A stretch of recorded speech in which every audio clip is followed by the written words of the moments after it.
앞서 보신 것처럼 한경미디어그룹이 생생한 경제정책 뉴스를 전해드리기 위해 이 주요 정부 부처들이 모여있는 세종시에 국내 언론사 최초로 스튜디오를 만들었습니다.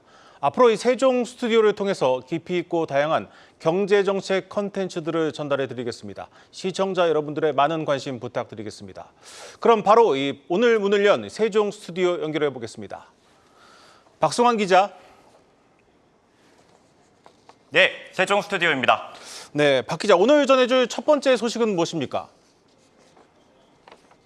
네, 정부가 통상정책 로드맵을 내놨습니다. 자유무역협정 네트워크를 세계 1위까지 넓히겠다는 게 핵심인데 바로 이 소식 다뤄보도록 하겠습니다. FTA 체계를 늘리겠다는 건데 이거 늘려서 뭘 어떻게 하겠다는 겁니까?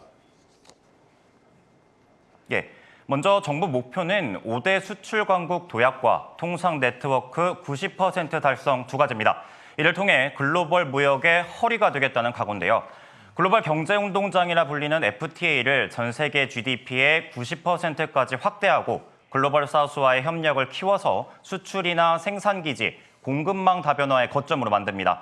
글로벌 사우스는 북반구 저위도나 남반구에 있는 개발도상국들을 부르는 말인데요. 동남아나 인도, 중동, 아프리카 등이 포함됩니다.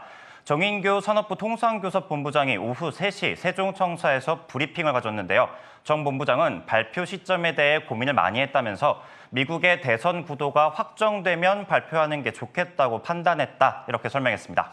네, 그러니까 자유무역 협정 FTA를 확대해서 글로벌 경제 운동장을 넓히겠다는 구상인데, 근데 이 목표 이미 전에 나왔던 내용이 아닙니까? 맞습니다. 앵커 말대로 지난 7월 역동경제 로드맵에서도 앞서 올 초 산업부 업무계획에서도 찾아볼 수 있었습니다. 다만 이번에는 구체적인 목표 달성 방법들이 추가됐습니다. 핵심 광물이 많고 성장 잠재력이 큰 나라들과 EPA를 맺겠다는 건데요.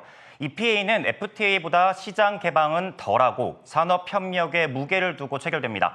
우리나라와 경제 체력 차이가 커서 FTA 효과가 크지는 않지만 자원이 풍부하거나 지정학적으로 중요한 경우에 활용됩니다.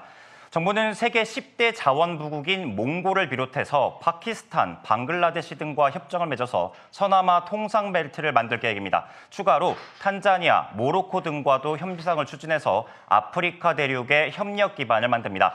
이미 협상이 타결된 걸프협력회의나 중동, 중남미 지역 FTA는 발효를 서두르고요. 한중일 FTA 협상은 다시 논의를 시작하기로 했습니다. 이를 통해서 현재 전 세계 GDP 85% 수준인 FTA 네트워크를 90%까지 올리겠다. 양적 확대 이상으로 직접 확대로도 새로운 규모를 넓히겠다는 각오입니다.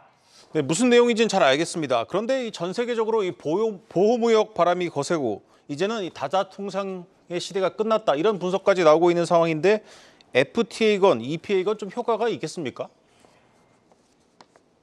예, 정부 역시 지금이 국제통상질서상 패러다임이 급변하는 시점이라고 봅니다. 실제로 최근 세계 주요 국가들은 경제 안보를 핑계로 무역 장벽 쌓기에 급급한 모습이죠. 그럼에도 글로벌 사우스와의 협력이 중요한 건 공급망 때문입니다. 정부가 카자흐스탄이나 우즈베키스탄과 광물 협력 파트너십을 만든 배경도 바로 여기에 있죠. 정 본부장은 WTO 체제가 복원되더라도 경제 안보나 공급망과 같은 신통상 이슈는 우리가 정책적으로 관리를 해야 한다고 말했습니다. 실제로 정부는 미국이나 일본, 중국 등 주요국과의 얽힌 문제들 역시 철저히 대비할 계획입니다. 특히 미국의 경우 오는 11월 대선을 앞둔 만큼 우리가 가진 다양한 채널을 활용해서 선거 결과에 따라 산업정책이 달라지더라도 영향이 적게끔 대비합니다. 가령 인플레이션 감축법 혜택이 없어지는 경우에 대비해서 미국 안에 우리 기업들의 이익을 대변해 줄 수 있는 우호 세력을 꾸준히 관리할 계획입니다. 전 본부장은 미국 대선이 통상 환경에 미치는 영향이 클 거라면서도 어느 쪽의 가능성이 높다고 보냐는 질문에는 말을 아꼈습니다. 네, 미국도 미국이지만 중국이나 일본과도 좀 풀어야 할 숙제가 많습니다. 이들 국가의 통상 로드맵은 어떻게 진행이 됩니까? 예. 먼저 일본은 글로벌 통상 무대에서 우리와 비슷한 입장인 만큼 각종 어젠다에 머리를 맞댈 계획입니다. 한일 관계 개선을 바탕으로 산업과 통상, 에너지에 이르기까지 미래지향적이고 경제 통상 관계를 만들겠다는 겁니다. 중국과는 한중 FTA의 서비스, 투자, 후속 협상을 서두릅니다. 여러 채널을 통해서 경제 협력을 강화하면서 공급망 한라인이나 수출 통제 대화를 통해서 공급망 안정에 집중합니다. 특히 우리나라와 중국에 투자한 기업들의 예측 가능한 경영 환경을 함께 만들어간다는 계획입니다. 로드맵에는 우리 산업기술을 보호하기 위한 내용도 담겼는데요. 산업기술보호법을 개정해서 국가 핵심 기술 유출을 엄격히 단속합니다. 나아가 윤 대통령의 외교 성과를 관리하는 등 후속 조치를 위해서 관계부처 간 협업을 이어가고요. 국익은 극대화하고 경제에 미칠 부정적 영향은 최소화하도록 노력을 이어갈 계획입니다.